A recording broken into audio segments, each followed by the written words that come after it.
वाह। तो मैं थोड़ा सा एक्टिविटी कर लेते हैं। कुछ भी लाइन आप एक दो लाइन को अमेरिकन, ब्रिटिश और कनेडियन, एटलीस्ट इन तीन पॉपुलर या ऑस्ट्रेलियन ट्राई करना चाहते हैं, उस एक्सेंट में अलग अलग बोल के दिखाइए। Sure. Okay, so I can start with the British one. Hello everyone, I am Janvi Pawar and I'm just super excited to be over here with Dr. Vivek Bindra and definitely just super happy, you know, it's like a dream come true, American. Alright everyone, I'm Janvi Pawar, I'm just super excited to be here and you know, I'm with Dr. Vivek Bindra, who wouldn't be excited? It's like a dream come true, Australian. Hello, I'm Janvi Pawar and I'm just super excited to be here with Dr. Vivek Bindra because it's like a dream come true. अभी मेरे को बहुत ज़्यादा फर्क नहीं समझ में आया क्या। हाँ पर ठीक है, कुछ शब्दों को बोलने का तरीका अलग था, but you could pick up those nuances, उतनी फाइन डिटेल्स आप पकड़ पाए, बहुत अद्भुत लगता है। देखो इंग्लिश बोलने से ना लोगों को डर लगता है हमारे देश में। आज भी लोग अंग्रेजी समझ लेते हैं लेकिन बोल नहीं पाते हैं, और ऐसा कहते हैं कि लड़के को भी अच्छी लड़की तभी मिलेगी जब वो अंग्रेजी बोलती होगी, या लड़की को अच्छा लड़का मिलेगा। आपको क्या लगता है देश में इंग्लिश का इतना हवा क्यों है? आई थिंक हमने इंग्लिश को एक स्टेटस सिंबल बना के रख दिया है, और स्टेटस सिंबल भी नहीं, हम लोग इंग्लिश को एज अ लैंग्वेज नहीं ट्रीट करते, एज अ सब्जेक्ट ट्रीट करते हैं।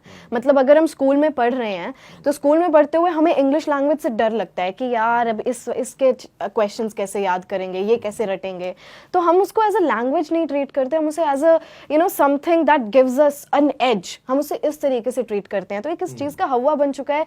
I know this is an international language और इसे उसी तरीके की इंपॉर्टेंस भी मिलनी चाहिए, पर जिस लेवल पे हमने हमारी कंट्री के ड्वेलर्स ने इसे हमें ऐसे इस टाइप का हवा बनाया कि you know English is a subject, it should be treated with great respect. आप इंग्लिश में बोल रहे हैं, आपको और ज़्यादा रिस्पेक्ट मिलेगी, यू साउंड क्लासी, आपकी शादी नहीं होगी and everything. So I think that's not something, you know, we should be like talking about, because I don't think it's important. It's just a language after all, and I think we should treat it like a language. ठीक बात है, बिल्कुल ठीक बात है।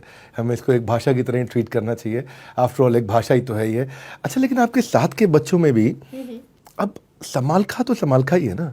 हाँ, अब वहाँ पे तो आपको हरियाणवी एक्सेंट में मिलेंगे, रे के करे है। हाँ, तो अब वहाँ पे बच्चों को मतलब शुरू में आपके साथ छेड़ाखानी भी करते होंगे, लेकिन बाद में जो है उन्होंने देखा कि भाई ये सीख रही है, हमें भी सीखना है, तो क्या डिफिकल्टी क्या आती है बच्चों को सीखने में? डिफिकल्टी बच्चों को सीखने में ये आती है कि हम उन्हें उस टाइप का एनवायरनमेंट नहीं दे पाते।